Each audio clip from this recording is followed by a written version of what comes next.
मेरे पति ने कुछ ना किया है, वो निर्दोष है। आप सभी को यहाँ से जाना चाहिए, वरना मैं पुलिस को फोन कर दूंगी यहाँ। अरे तेरा पति निर्दोष नहीं है, बल्कि वो तो एक नंबर का लालची, धोखेबाज और दोषी इंसान है। हाँ, जल्दी अपने पति को बाहर भेज, नहीं तो हम गांव वाले तेरे घर के अंदर घुस जाएंगे, बता रहे हैं। हाँ सुमन बहन, तुम हमारे बीच में मत आओ। अपने पति राकेश को हमारे हवाले कर दो।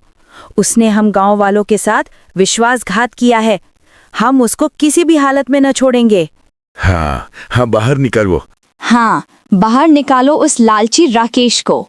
हाँ, बाहर निकालो, छोड़ेंगे नहीं। देखिए, हम लोग आराम से बैठकर भी तो बात कर सकते हैं ना। भगवान के लिए दया कीजिए, मेरे पति को बख्श दीजिए। उनके अलावा मेरा इस दुनिया में कोई नहीं है। गांव वालों, ये औरत ऐसे नहीं मानेगी। इसके ऊपर पत्थर फेंको। जब ये दर्द से चिल्लाएगी तो इसका पति खुद ही बाहर आ जाएगा। अरे अरे, रुक जाइए। आप लोगों को जो करना है वो मेरे साथ कीजिए। देखिए, मेरी पत्नी का इसमें कोई हाथ नहीं है। वो निर्दोष है तो उसे छोड़ दीजिए। आओ देखिए ये हालत कैसे बनी। चलिए 1 साल पहले की कहानी में चलते हैं। क्या बात है जी, आज तो चेहरे पर बड़ी रौनक है। अरे खुश कैसे ना रहूं, आज हमारी शादी की सालगिरह जो है। अरे, आपको हमारी सालगिरह याद थी? मुझे लगा काम की भागदौड़ में भूल गए होंगे। अरे नहीं सुमन, काम तो तुम्हारी वजह से ही आगे बढ़ा है। अगर तुम ना होती तो शायद मैं आज ये दुकान भी न चला पाता। चलो अब आंखें बंद करो, मेरे पास तुम्हारे लिए कुछ है। अरे वाह, जल्दी बताइए क्या है तोहफा। अरे पहले आंखें तो बंद करो ना। ठीक है, अब खोलो। ये रहा तुम्हारा तोहफा। अरे वाह, ये साड़ी तो कितनी खूबसूरत है। आप सच में बहुत अच्छे हैं, दुनिया के सबसे अच्छे पति। अरे आइए भाई साहब। अरे दादा, अरे आओ, गर्मा गर्म ताजे ताजे समोसे खाओ। आओ। अरे ऐसे समोसे पूरे गांव में कहीं नहीं खाए होंगे आपने। हाँ, अरे भैया, अरे दादा, आओ। बात तो तुम सही कहते हो, तुम्हारे जैसे स्वादिष्ट समोसे गांव में कोई और नहीं बेचता। सच में तुम्हारी बीवी के हाथों में तो जादू है, जादू। गांव में आते ही सबको अपने हाथ के समोसे का शौकीन बना लिया। अरे सही कहा, आखिर पत्नी किसकी है? ये बात बिल्कुल सच थी कि राकेश की पत्नी बहुत स्वादिष्ट समोसे बनाती थी, जिस वजह से पूरा गांव उनके समोसे खाना पसंद करता था। सिर्फ गांव ही नहीं, बल्कि आसपास के गांव के लोग भी उनके समोसे खाना पसंद करते थे। अरे भैया, आपके समोसे के चर्चे बहुत सुने हैं। क्या आप हमें 8 समोसे देंगे क्या? अरे हाँ, क्यों नहीं भैया, अभी देते हैं कि ले लीजिए। अभी देता हूँ आपके समोसे। अच्छा वैसे भैया जी, आपको आज से पहले इस गांव में कभी देखा नहीं? इस गांव में नए आए हैं क्या? अरे नहीं भाई, दरअसल मैं अपने दोस्तों के साथ शहर से यहाँ घूमने आया था। फिर कुछ लोगों से आपके समोसे के बारे में सुना, तो इसीलिए बस यहाँ समोसे लेने आ गया। वैसे आपके समोसे देख के मुंह में पानी आ रहा है भाई साहब। अच्छा, इसका मतलब आप शहर से आए हैं भाई साहब। फिर तो आप हमारे मेहमान हुए। मैं आपको कुछ समोसे जो है ना मुफ्त में ही देता हूँ। लीजिए, ये ऐसे ही आप ट्राई कीजिए, खा के देखिए कैसे हैं। जी भाई साहब, चटाइए। अरे वाह वाह वाह वाह, इतने मसालेदार और इतने ये क्रिस्पी और इतने गरम। आहा, सच में बहुत मजा आ गया भैया। ठीक है, अब मैं चलता हूँ। अच्छा, राकेश का स्वभाव उसके धंधे में एक बहुत महत्वपूर्ण भूमिका निभाता था। वो हमेशा अपने ग्राहकों से बहुत तमीज से पेश आता था। यही कारण था कि उसकी तरक्की दिन दुगनी रात चौगनी होने लगी, जिसका पूरा श्रेय राकेश अपनी पत्नी को देता था। तुम जानती हो सुमन, इस साल हमारी बहुत अच्छी कमाई हुई है, तो मैं सोच रहा हूँ कि क्यों ना हमें घर खरीद लें। ये तो बहुत अच्छा विचार है जी, लेकिन हम घर लेंगे कहाँ? अरे वो अपने मुखिया जी के सामने वाली जमीन जो है ना, वो खाली पड़ी है। अब मैंने उसके मालिक से बात कर ली है, वो हमें अपनी जमीन बेचने को तैयार है, वो भी बहुत सही दाम पर। ये तो बहुत अच्छी बात है, लेकिन मुखिया जी के सामने वाली जमीन ठीक रहेगी क्या? मुखिया जी का मिजाज तो हम सभी को पता है। अरे तो हमें उनसे क्या मतलब होगा? मैंने देखो विचार कर लिया है, मैं वही जमीन लूंगा और जल्द ही वहां पर काम भी शुरू करवा दूंगा। हाँ, लेकिन मैंने सोचा है कि जब तक हमारा मकान बनकर तैयार नहीं हो जाता, तुम ये बात किसी को बताना मत। अच्छा मैं समझ गई। राकेश मुखिया के सामने वाली जमीन खरीद तो लेता है और वहां पर घर बनवाना शुरू कर देता है। लेकिन गांव में अभी किसी को नहीं पता था कि वो घर राकेश बनवा रहा है। अरे मुखिया जी, आपके घर के सामने इतना आलीशान घर कौन बनवा रहा है? क्या सामने वाली जमीन भी आप ही ने तो नहीं खरीद ली? अरे अरिया काका, यही तो मैं भी पता लगाने में लगा हूँ कि आखिर ये जमीन खरीदी किसने है। किसके अंदर इतनी हिम्मत आ गई जो मेरे ही घर के सामने मुझसे ज्यादा आलीशान घर बनवा रहा है। अगर पता लग जाए तो अच्छी खटिया खड़ी करूंगा उसकी। कुछ समय बाद राकेश का घर बनकर तैयार हो जाता है। गृह प्रवेश वाले दिन पूरे गांव को पता चलता है कि वो घर राकेश का है। क्या बात है सुमन, तुमने तो चोरी छुपे पूरा घर बनवा लिया, किसी को कानो कान खबर तक ना लगने दी। ऐसी बात नहीं है भाभी जी, वो दरअसल घर बनवाने में कोई अड़चन ना आए इसलिए मैंने और मेरे पति ने गांव वालों से ये बात छुपाई थी। मुखिया को जब इस बात का पता लगता है तो वो आग बबूला हो जाता है।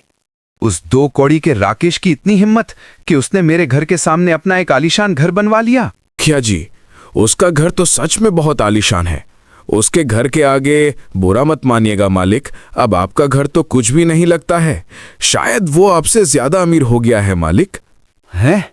क्या कहा तूने? समोसे वाले की तुलना तुम मुझसे करता है?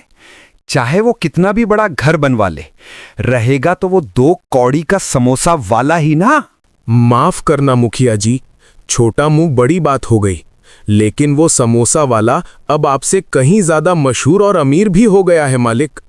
हम सिर्फ कुछ ही दिनों में मैंने उसे फिर से फकीर न बना दिया ना, तो मैं भी मुखिया नहीं। चलिए जी, सब कुछ अच्छे से निपट गया। आपने मुखिया जी के यहाँ न्योता नहीं भिजवाया था क्या? कोई आया नहीं उनके यहाँ से? अरे पता नहीं क्यों नहीं आए। तुम ऐसा करो, तुम थोड़ी मिठाइयाँ पैक कर दो, मैं उन्हें घर देकर आता हूँ। अरे मुखिया जी, अरे प्रणाम। अरे आप मेरे गृह प्रवेश में नहीं आए।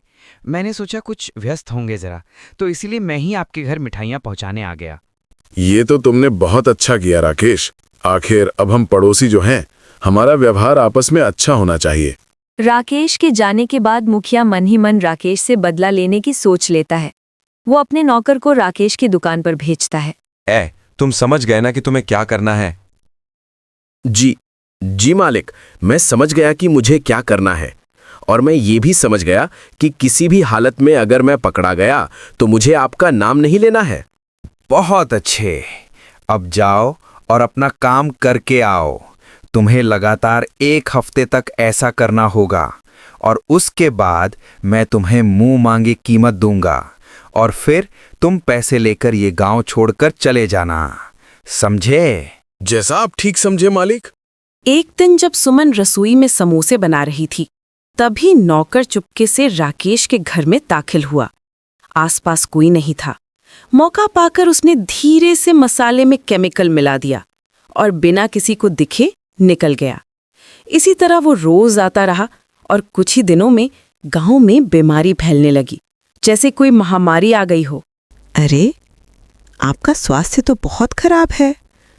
आपने लास्ट टाइम क्या खाया था? डॉक्टर साहब, आज सुबह सुबह मेरा कुछ चटपटा खाने का मन कर रहा था, तो मैंने राकेश भैया के यहाँ के समोसे खाए थे। बड़ी अजीब बात है।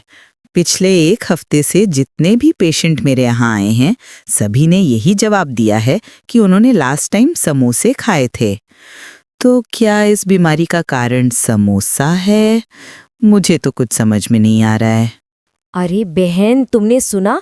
हमारे गांव में जो बीमारी फैल रही है वो राकेश के समोसे की वजह से फैल रही है। जिसने भी उसके समोसे खाए, आज की डेट में वो सब बीमार है। तुम सही कहती हो बहन, हम सभी को मिलकर मुखिया जी के पास जाना चाहिए। अब वही इस बात का कोई समाधान निकालेंगे। गांव के सब लोग एकजुट होकर मुखिया के घर जाते हैं। मुखिया दरवाजे पर ही खड़ा था, मानो जैसे कि वो उन्हीं का इंतजार कर रहा हो। अरे अरे, क्या बात है? क्या बात है? आप लोग इतनी भारी मात्रा में मेरे घर क्यों आए हैं? अरे बहुत भारी समस्या आ गई है मुखिया जी। अब तो आपको हमें बचाना ही होगा। अब आप ही हमें बचा सकते हैं। हाँ। अरे पहले बताइए तो सही कि क्या बात है, और अब सब इतना घबराए हुए क्यों हैं? मुखिया जी, गांव के बहुत सारे लोग बीमार पड़ रहे हैं। ये बात तो आपने सुनी ही होगी। हाँ हाँ, मुझे इसकी जानकारी है और मैं उसका कोई समाधान निकालने में लगा हुआ हूँ। दरअसल वो बीमारी राकेश के समोसे खाने की वजह से हुई है सभी को। क्या क्या बात कर रहे हो? ऐसा नहीं हो सकता। तभी भीड़ में से गांव का डॉक्टर निकलकर बाहर आया। मुखिया जी, ये सभी सच कह रहे हैं। पिछले 1 हफ्ते से जितने भी मरीज मेरे हॉस्पिटल में आए हैं, सभी का कहना है कि उन्होंने लास्ट टाइम राकेश के समोसे खाए थे और सभी की रिपोर्ट में एक ही परेशानी है। ये कोई संजोग तो नहीं हो सकता। क्या मैंने राकेश को इतना गिरा हुआ नहीं समझा था? मैं तो उसे अपने भाई की तरह मानता था। हमें उसे नहीं छोड़ना चाहिए। हम सब मिलकर उसको अब सबक सिखाएंगे। चलो। आखिरकार मुखिया यही तो चाहता था। वो गांव के लोगों को लेकर राकेश की दुकान पर जाता है, क्योंकि राकेश को इसका अंदेशा पहले ही हो गया था। इसीलिए वो अपनी दुकान बंद करके घर में जाकर छुप गया था। सुमन, घर के सभी दरवाजे और खिड़कियां बंद कर दो। हम बहुत बड़ी परेशानी में फंस गए हैं। कैसी परेशानी? आप इतना घबराए हुए क्यों हैं? सुमन, किसी ने हमारे साथ बहुत बड़ी चाल चली है। पूरा गांव मुझे मारने के लिए ढूंढ रहा है। लेकिन क्यों? अरे पता नहीं कैसे, लेकिन मेरे समोसे खाकर अचानक गांव के लोग बीमार पड़ने लगे। गांव वालों का कहना है कि पैसों के लालच में मैंने समोसों में मिलावट करना शुरू कर दिया था, पर सच में ऐसा नहीं है। तभी अचानक से गांव वाले राकेश का दरवाजा पीटने लगते हैं। आप यही रहिए, मैं गांव वालों को समझा कर आती हूँ। मुझे यकीन है वो मेरी बात का यकीन जरूर करेंगे। सुमन बाहर जाती है और गांव वाले उसकी एक नहीं सुनते, बल्कि उसके अपनी बीवी को बचाने के लिए राकेश को घर के बाहर आना ही पड़ता है।